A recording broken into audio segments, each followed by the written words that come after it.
Hey YouTube, me once again, not with a deck profile. Today we got a different type of a video. We have a deck discussion video talking about my jam breeding machine. I have on my channel the turbo version that I built with the turbo engine in the back, as you can see, the 3 upstarts, the 3 reckless greed, 3 sharded greeds, and it worked. I took this deck to a locals, and I got 3-1. I topped. It's a small tournament, but I topped nonetheless. I did pretty good with the deck. I went against Mermills, which was my only loss. It wasn't the complete Mermills, but just the continually, just pumping out monsters, pumping out Megalos. It was just like, I can't get over it. Although I sided the world for him, Macro, Defissure, Soul Drain, and a whole bunch of other cards that are easily swapped out by with the Upstart Goblins. I just could not get over it. I went against a Chaos Dragon deck.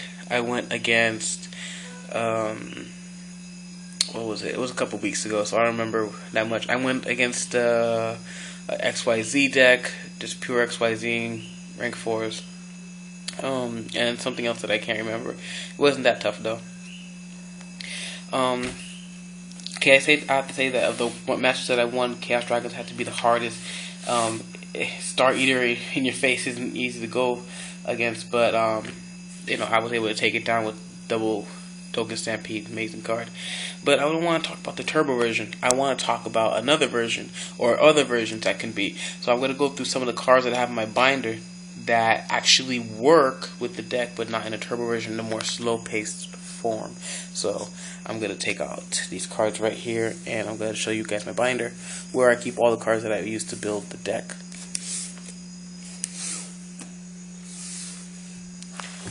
Because I found there's so many good tech cards, but I just don't use them because I'm using this one. So maybe I'll make another deck profile with a different version. Okay. There's a version of the deck with Black Garden where you can use Scapegoat and you can use Stray Lambs to create more tokens and have more defense. It's a more defensive deck. You can use way more magic cards and trap cards. But I don't know. I'm just trying to stick with Jam Breeding Machine right now. Token Sunday is a great card, but I feel that Jam Breeding Machine doesn't pump out enough tokens for you to just expend them all like that. If you're using something like Scapegoat or Black Garden combos, and yeah, of course you use Token Sunday. Physical double, the same thing. I'm so limited with Jam Breeding Machine that I can't special summon anything else except slime tokens, so it's a little harder. But in another token deck, it would be very good. Now here's something that was actually interesting. Spiritual Water Art Owl. This is, I'm not going to say amazing, it's pretty good. I mean, you contribute 1 token. It says water monster, but your tokens are water monsters. And look at your opponent's hand and send 1 card to your hand, from their hand to the graveyard. I mean, it's a little bit better than Drag Down. You get to see your hand, and it's a lot better. And Mind Crush is even better as a side deck. But I don't know. I have to try it out. Maybe a more controlled, a hand-controlled pace token deck. But for right now, I'm not using it. Pixie Ring. I wish I had more Pixie Ring. I only have 1. This card is amazing. This is really amazing because your opponent can't really attack you. Steal the Void Calculus, but you can have as many, in the deck. You have 3 in the deck,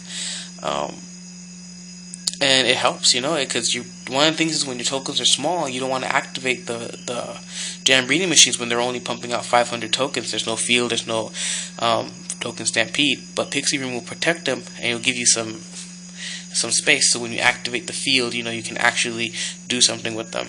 You can save them until that moment, just to break a card that I'm really thinking about putting in, because this is the revised version, I believe.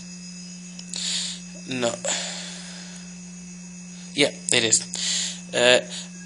Activate only when your opponent declares an attack against face-up normal monster you control. Destroy all monsters on the field except face-up attack with normal monsters. So that means if they have set monsters, that if they have whatever type of monster, you can just blow them up. Just to break is really good. I'm really thinking of using it. The same with Inverse Universe. I mean, switching your opponent's attack and defense sometimes seems stupid, but when you're switching, I don't know, Stardust is a good example because sometimes 25 is just a little bit too much, but the 2000 is a little easier to get over.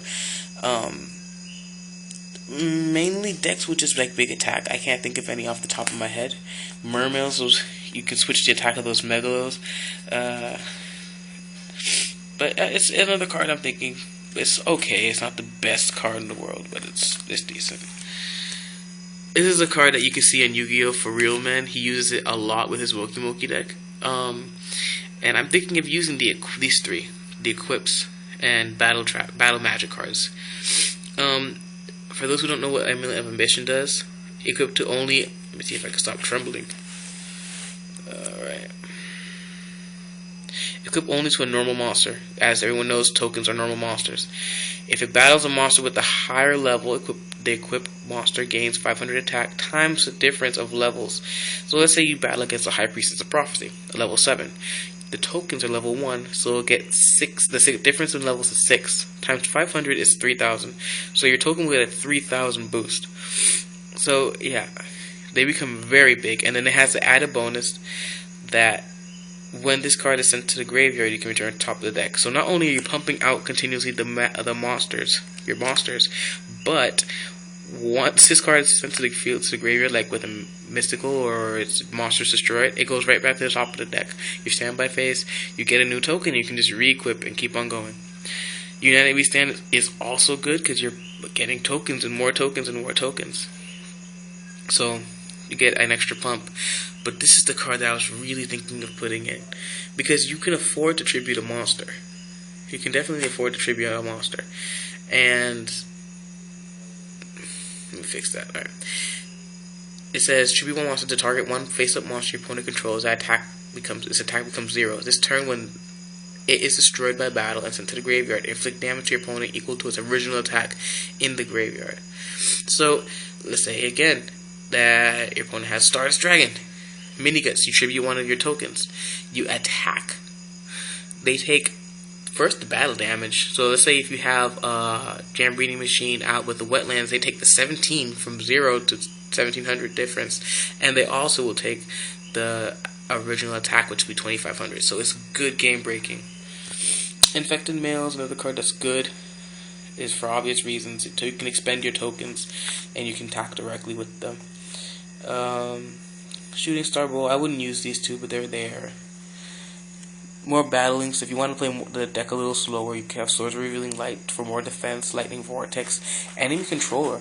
Actually very interesting in the deck because you can switch your defense monster to attack.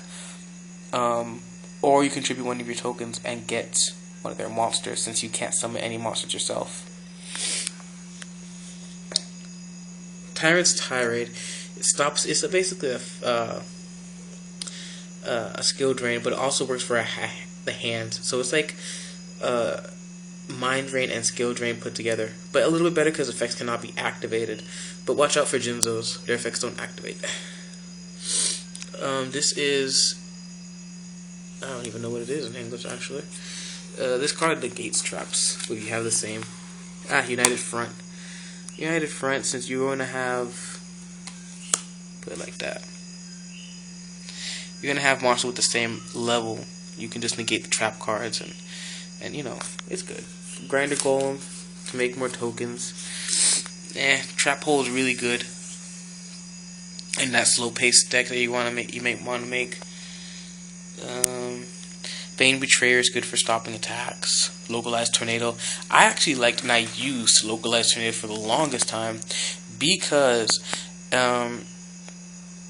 it just makes everything recyclable. You don't have 3 Jam Breeding Machines anymore. You have technically 6. You don't have 3 Mystical Sex Spectrum. You technically have 6 because you can reuse your cards. You have a maximum of 6, unless you play 2 Localized Tornadoes, which is ridiculous. And you just have an infinite deck. I tried it. It works. I tried it in Dark Worlds actually. It actually works there too. But it's just consistency over a good tech card. Huge Revolution is over. An amazing side deck card for this deck is they're just gonna want to blow up everything with Torrential, with Dark Hole, Mirror Force, Black Rose.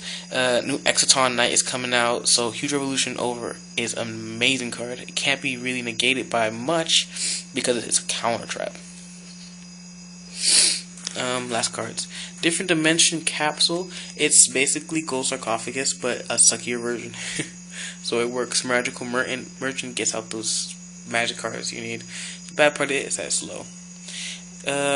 This is Cosmic Compass, again with a deck that's using monsters, but I wouldn't use it in Gem Breeding deck because, well, it kind of sucks. The Secret Sect Druid Wit, we talked about in our last video. And I have something back here. I think this is another token making monster.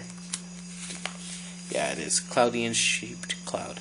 Just to make more tokens. Like, if you're gonna make the deck to be more or less around Jam Breeding Machine and more about making tokens, then you can use that.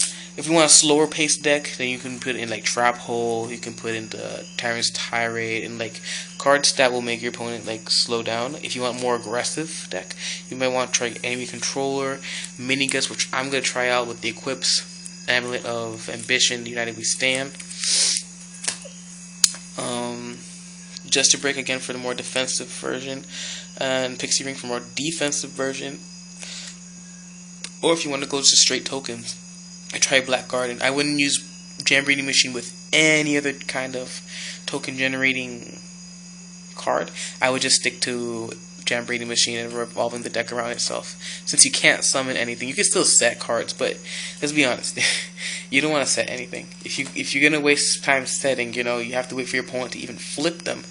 So I might do a deck profile in the future of Black Garden and the different variants the Black Garden build might have. Just Black Garden, magic and trap cards, no monsters. But for now, this is just a deck discussion. I already showed you guys the deck profile. It's the same deck profile as earlier in my YouTube channel. So yeah, definitely like this video, comment on different techs you might use in a Jam Breeding Machine deck or in your token deck, and if you liking the videos and discussions, subscribe. Also, comment down below like what things you would want to see in my channel, what kind of deck profiles, maybe I can get the cards, or if you want to see just new innovative decks, well, I can try doing that too. Anyway, for right now, this is Little Bear, and I'm signing out.